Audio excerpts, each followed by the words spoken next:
The Fault is of the Poor by American author Jorge Majfud. In 1758, the governor of South Carolina, James Glenn, acknowledged in a letter to his successor, quote, "It has always been the policy of this government to create an aversion in them to Indians, to Negroes." Unquote.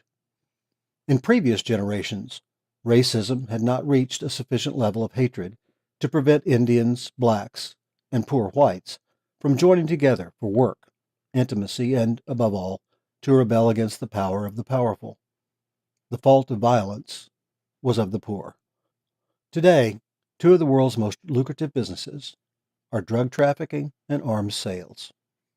Because drug production is in poor countries and consumption in rich countries, the blame for violence is on the producers, that is, on the poor. Because the production of weapons is in rich countries and consumption in poor countries, the fault of the violence is on the consumers, that is, the poor.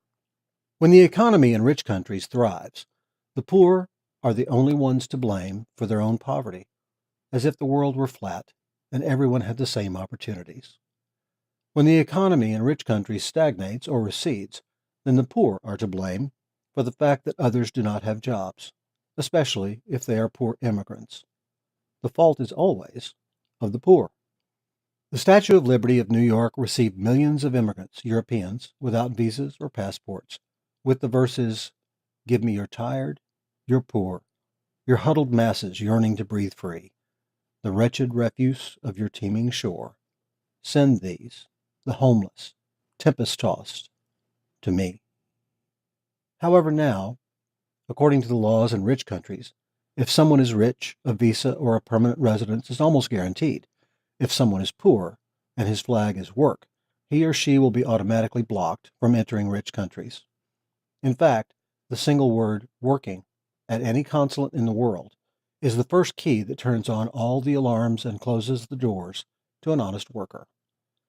Because a world obsessed with growth, where capital produces more capital, does not believe that labor can produce more labor.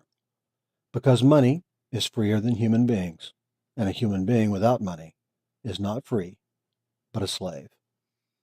To justify this global apartheid, we no longer resort to the concept of race, but that of nations, and we confuse legality with legitimacy, as if the laws were not the expression of the conveniences of the power of the day, as if the laws were not often elegant ways to legalize the corruption of power. Even the best laws are often unfair, especially with those who are not in power.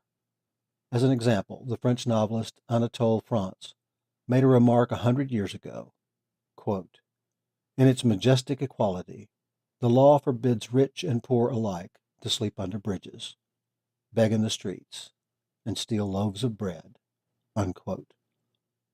Because the fault is always of the poor.